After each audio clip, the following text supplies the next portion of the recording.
Leon, man, about 600 days since you're last in the cage. Just you're here on fight week. How does it finally feel to be back? It feels amazing to be back. It's been a long year and a half. It feels at home though. Since coming to Vegas last week, it feels natural. It feels what I've been missing and what I've been working towards, and I'm looking forward to going out there and competing Saturday night.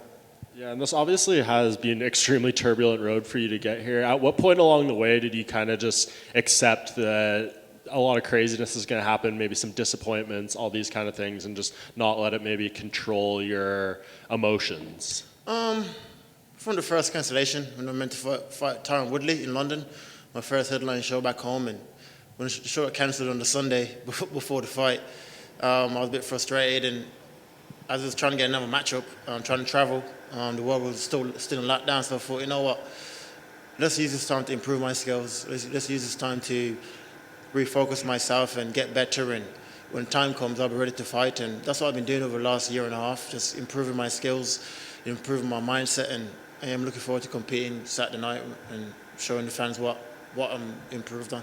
Yeah, when Hamzat fell out of this date, in terms of finding a different opponent, were you just pretty much anyone at that point? It didn't even matter? Yeah, it didn't matter. I think all these guys anyway in the top 15, they're pretty much similar. If they're going to fight me, they're going to come and shoot for takedowns, right? So Hamzat was a wrestler.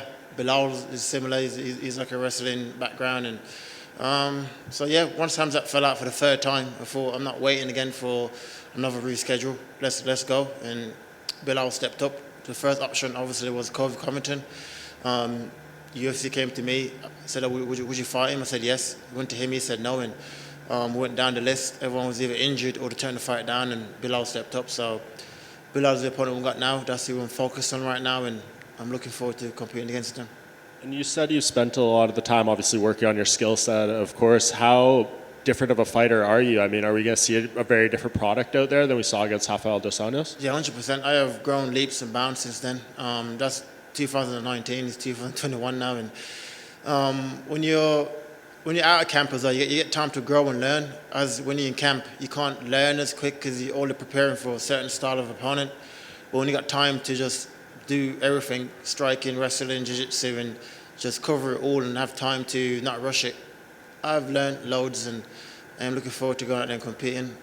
I felt good when I fought RDA. I feel better now. And Dana White told BT Sport, I believe in an interview that came out today, that you're next for the title shot if you give a spectacular performance on Saturday. What does just hearing that mean to you, and does that give you a boost of any kind going into fight night? About time, you know. That was my ninth win in a row, so I'm focused on winning Saturday night. I'm not really focused on the title shot or what's next, you know. I'm focused on Belal Muhammad. If I go out there and lose to him, then all this goes away. So my 100% focus on Belal Muhammad, and after that, I'll sit down with my team, with Dana, and we'll see where we'll go from there. And I know your focus is on the fight, but some news came out today about your participation in the youth mentoring program with Darren Till and Jimmy Manoa. Can you just talk a little bit about doing that and why you felt motivated to participate in something like that and kind of give back? Yeah, the program got mentioned to me when me and Jimmy spoke, and we came from similar backgrounds. In the UK, there's a big knife pandemic, basically. Loads of kids getting stabbed, and I came from the same background, you know. And he came to me and said, "Oh, we should do something." I said, "Yeah, perfect. I was thinking to do that anyway." So me, Jimmy, Darren had a phone call. We said, "Okay, where can we take it?" They said, "Let's get would the UFC be willing to do it?" We spoke to the UFC. They was like, "Yes, 100%.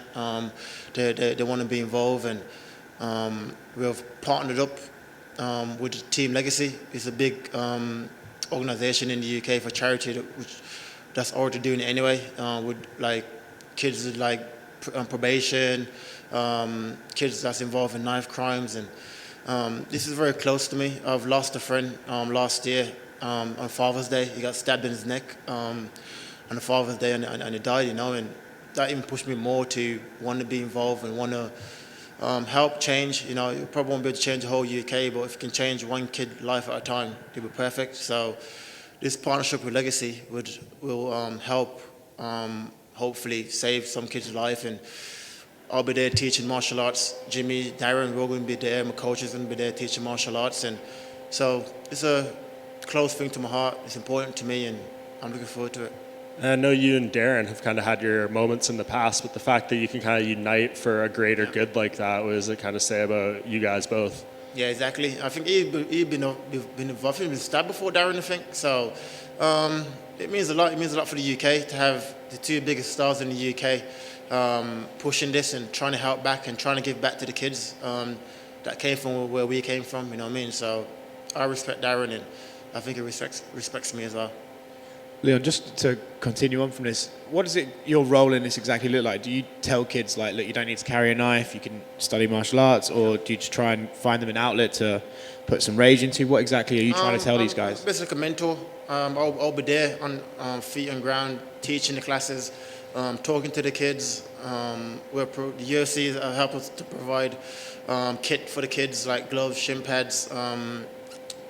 I'm also trying to do like a scholarship kind of thing, which is the best kids in the class who listens and you got something to work towards, so we can like sponsor their gym membership for the year in one of our gyms. You know what I mean? Pay for the membership, because I know most kids can't afford to pay £60 a month for a gym membership. I know I couldn't when I was a kid. You know what I mean? So if I could give back, do that, and pay the membership and help them, then that's my involvement. Just to, if we can save one of them, I'm happy with that, you know, and that's my main goal at the moment. Without getting too deep into it, what do you think it is about the UK that knife crime's just mad? I don't know. I think because guns are illegal, probably.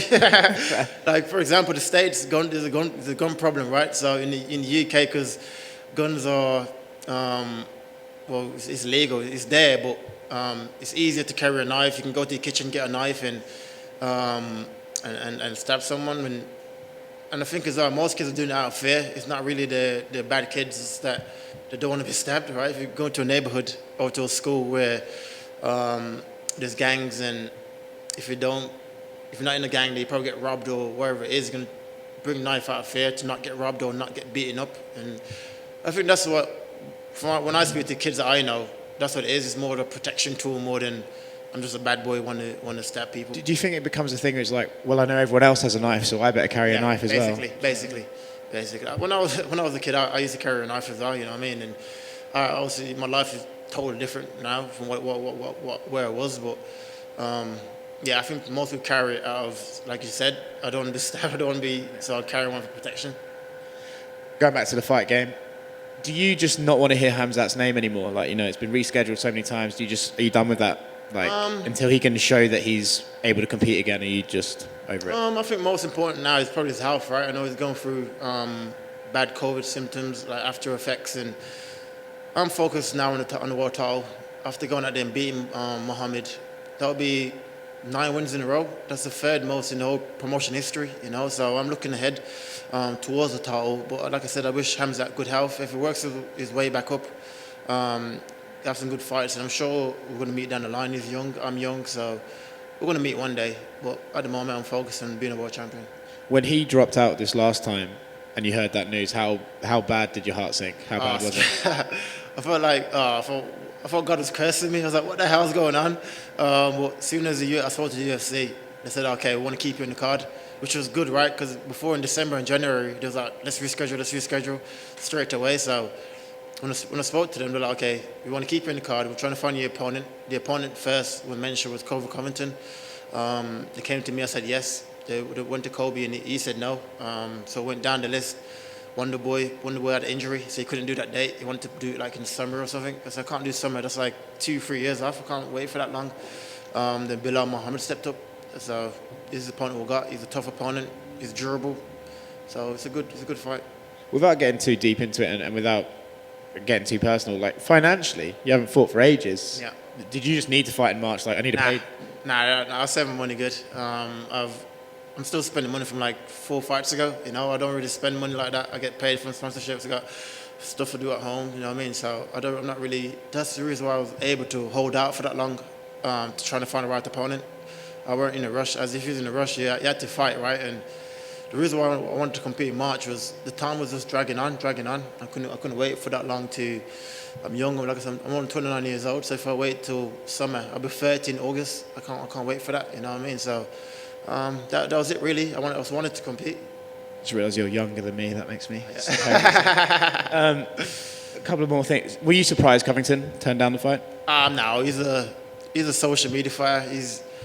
Went out there, got knocked out by the champion, beat basically over the hill Woodley. He's like, now I want a title shot straight away. He started demanding stuff they don't deserve. You know, I've been here, I've worked my way back up the hard way, and nothing handed out to me. So I weren't surprised. I weren't surprised at all. What do you think it is about your division that the top level fighters seem to just kind of want to sit and wait for their opportunity to just pop back up? You know, Colby doesn't want to fight until it's Usman again. Masvidal doesn't want to fight until it's Usman again.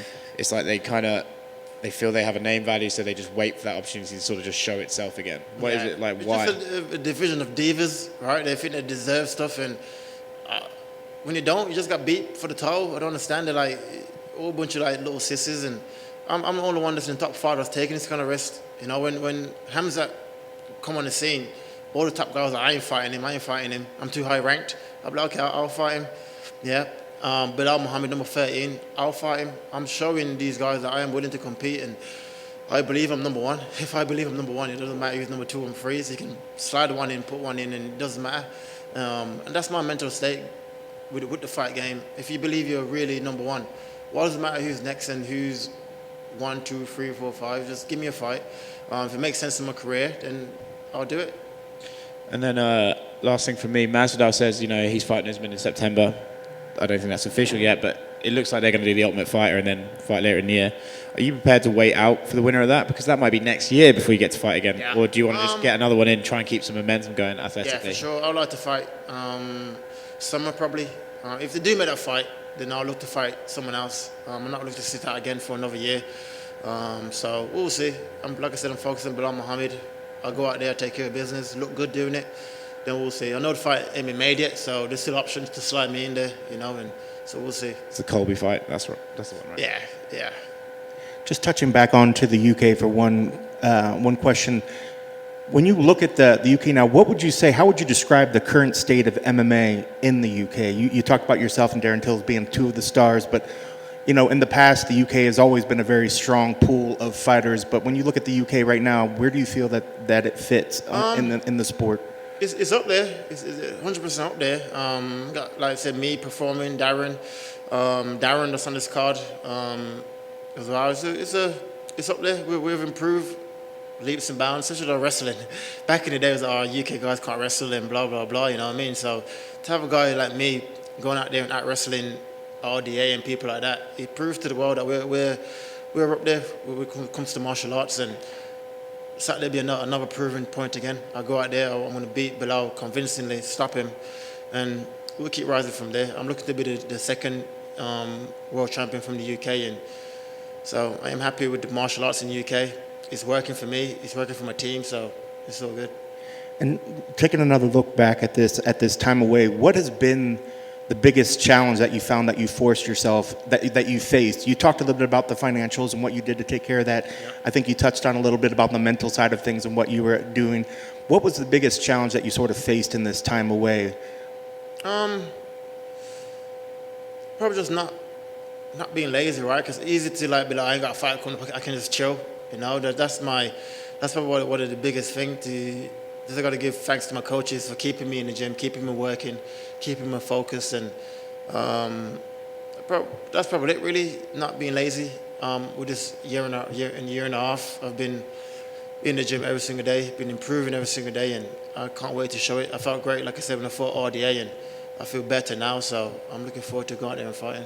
And the last time you went in there, you fought in a big arena, and now you're going to be fighting in an empty room. Are you excited to sort of work your way back into, you know, the fighting game in an arena where you're going to hear your corners nice and easily? Or what are your thoughts on that? Do the crowd matter? Would you have wished that they were there for you when you came back? Yeah, for sure. I wish they was there. It's always good to have the crowd, right? You can feed off the energy. And but over the last year or so, it's been a pandemic, and the whole gym been empty. So I've been in the gym, with the empty gym, just me, my sparring partners, and my coaches. So it's gonna be pretty similar, I should imagine. It's gonna be a quiet gym, having a tussle, and that's it really. And then you touched on a little bit earlier, but if you could just again break it down, looking at Belal, where is he dangerous? What sort of things are you really having to keep in your mind when you're going in there to fight with him? He's a decent. I think he's decent everywhere to fight. He's a good striker. He's a good wrestler, but I just believe I'm better over the board. Wrestling, jiu-jitsu, striking, but I think his game plan is going to be shoot for his life, shoot double legs for his life, and that's it. But at this level, I've faced many opponents like that already. I know if I fight somebody, they're going to be trying to take me down, right? And that's just what it is. Like I said, you can all these top 15 guys, you can swap them in and out, and they'll come with the same game plan. So it's not really rocket science what they're going to try to do. They won't try and stand with me. So he's going to be shooting for his life and hoping to grind out a victory. But I'm going to fucking take his head off, and I cannot wait for it. That kind of answered my last question, was going to be what things really need to play out to make sure you get your hands raised in victories? It's just going out there, controlling the pace, being first. What sort of things need to happen to make sure that you get your arm raised? I have to go out there and bully him. I think that's what I have to go out there and do, and just show him that I am leaps above him, and not just with the ranking, just physically, mentally, and technique. You know what I mean? So I have to go out there and bully him and impose my will on him and show him that I am a different animal to what he's been fighting. Best of luck on Saturday. Just one more. We spoke about a lot of things today, like knife crime, your fight career, but the most important question you'll answer today is, were Meghan and Harry right to leave the royal family? I haven't saw the full interview of it, but from what I've gathered, 100%.